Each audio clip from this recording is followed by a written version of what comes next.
Hetal college campus में बैठी थी। जब उसके क्लास पूरे हुए तो वह अपनी सहेली के साथ बातें कर रही थी। उसे रास्ते से जाते समय गायत्री दिखी। गायत्री को आवाज दी, गायत्री इधर आओ। हेतल की आवाज सुनते ही गायत्री हेतल के पास गई। दोनों बातें करने लगी। बातचीत के दौरान अचानक हेतल को याद आया कि उसने सुना है कि सुमन ने आत्महत्या कर ली है। इस बारे में गायत्री से जानना चाहा। सुमन, हेतल और गायत्री दोनों की यह बचपन की सहेली थी। गायत्री और सुमन दोनों एक दूसरे की पड़ोसी थी। हेतल दूसरे गांव में रहती थी। भले ही सुमन की 3 बार शादी की गई, लेकिन उसने आत्महत्या क्यों की, ऐसा सवाल हेतल के मन में आया। दरअसल वह अपनी प्यारी सहेली की आत्महत्या से बेहद दुखी थी। सुमन 9वीं कक्षा में थी तभी उसकी पहली शादी हुई थी। सुमन देखने में बहुत सुंदर थी। वह होशियार, शालीन और भविष्य के सपनों में रंगने वाली लड़की थी। उसने अपने जीवन में कई सपनों को चित्रित किया था, पर घर के लोगों ने उसकी जबरदस्ती से शादी करवा दी। हेतल के पास इतने सारे सवाल थे कि वह नहीं जानती थी कि गायत्री से कैसे पूछूं, लेकिन हर बात की सच्चाई जानना चाहती थी। और आखिर में गायत्री से पूछा कि सुमन ने आत्महत्या क्यों की। एक क्षण के लिए गायत्री चुप हो गई। जल्दी से उसके मुंह से शब्द नहीं निकल रहे थे। उसने गहरी सांस ली और बोलना शुरू किया। 3 साल पहले सुमन की शादी अबीर नाम के शख्स से हुई थी। वास्तव में उसकी बहुत अच्छी गृहस्थी चल रही थी। दोनों एक दूसरे से प्यार करने लगे थे। जब भी यह दोनों साथ में बाहर जाते तो सभी कपल इनसे जलते थे। अबीर और उसके परिवार के सभी सदस्य अच्छे स्वभाव के थे।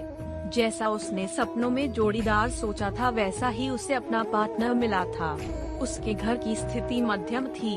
अबीर का एक छोटा सा होटल था। उसमें से उसके सारे खर्चे बांट देने के बाद कुछ पैसे बच जाते थे। घर की हालत बहुत साफ सुथरी थी। एक दिन वह होटल से घर बाइक पर आ रहा था। एक बड़ी कार से उसका बहुत बड़ा एक्सीडेंट हो गया और इसमें उसे काफी चोटें आई। हादसे के बाद उसे अस्पताल ले जाया गया, लेकिन सिर में गंभीर चोट लगने के कारण इलाज के दौरान उसकी मौत हो गई। सुमन को बहुत दुख हुआ, लेकिन उसके ससुराल वालों को गलतफहमी थी कि अबीर की दुर्घटना सुमन की वजह से हुई, वह अपशकुनी है, ऐसा उनको लगता था। उनमें से कोई भी उसे समझ नहीं पाया। अबीर के जाने के बाद कुछ दिनों के भीतर ही सुमन को घर से निकाल दिया गया। उसे घर से बाहर निकालने के बाद वह मायके गई और कुछ दिन मायके में ही रही। लेकिन आसपास पड़ोसियों में चर्चा हो गई तो उसके माता पिता फिर से उसके लिए रिश्ता ढूंढने लग गए। जब वह बाहर निकलती थी तो लोग हमेशा उसे ताने मारते थे। इस वजह से सभी बहुत परेशान हुए।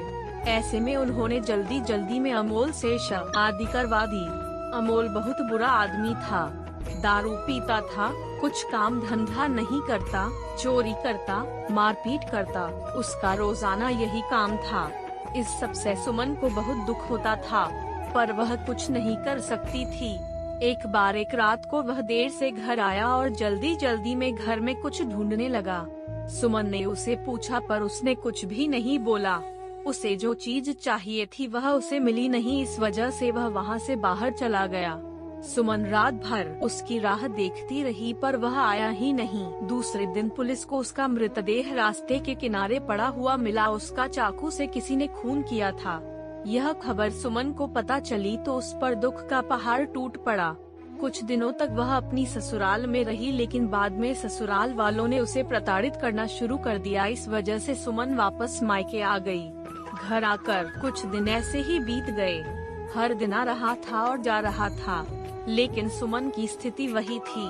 उसकी तरफ देखा नहीं जा रहा था। उसका परिवार उसकी स्थिति को सहन नहीं कर सके, इसलिए उन्होंने उसकी वापस शादी करने का फैसला किया। उसके लिए रिश्ता ढूंढने लगे।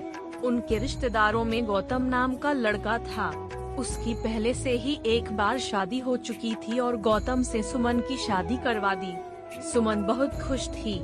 शादी हुई और कुछ महीनों बाद उसे मालूम हुआ कि गौतम को कैंसर है, ब्लड कैंसर। इस बात का पता चलते ही उसके हंसते हुए चेहरे पर फिर से दुखी हो गया, लेकिन उसने हिम्मत से इन सब का सामना करने का फैसला किया। 5 महीने तक अपने पति की सेवा की, लेकिन आखिरकार 5 महीने बाद उसके पति की मौत हो गई। इस दुख से बहुत तंग आ चुकी थी। कुछ दिन बीत गए, लेकिन बाद में ससुराल वालों ने उसकी जिम्मेदारी लेने से इनकार कर दिया। उसे घर से निकाल दिया। उसके बाद वह फिर मायके चली गई, लेकिन उसके माता पिता, उसके भाई भाभी ने भी उसे घर में आने नहीं दिया। सभी तरफ से रास्ते बंद हो चुके थे उसके लिए। उसे उम्मीद की कोई किरण नजर नहीं आ रही थी।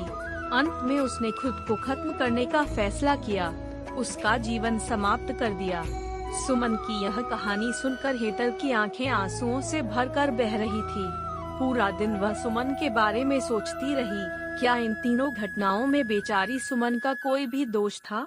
क्या उसके माँ बाप को सिर्फ उसकी शादी कर उसे हर बार किसी के पास भेज देना सही था? वो उसे अपने पैरों पर खड़ा करने की कोशिश भी कर सकते थे।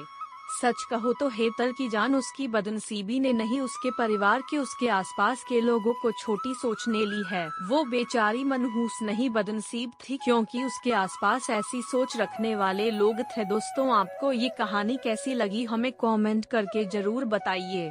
दोस्तों, ऐसे ही कहानियाँ रोजाना सुनने और देखने के लिए चैनल को सब्सक्राइब जरूर कर लीजिए। धन्यवाद।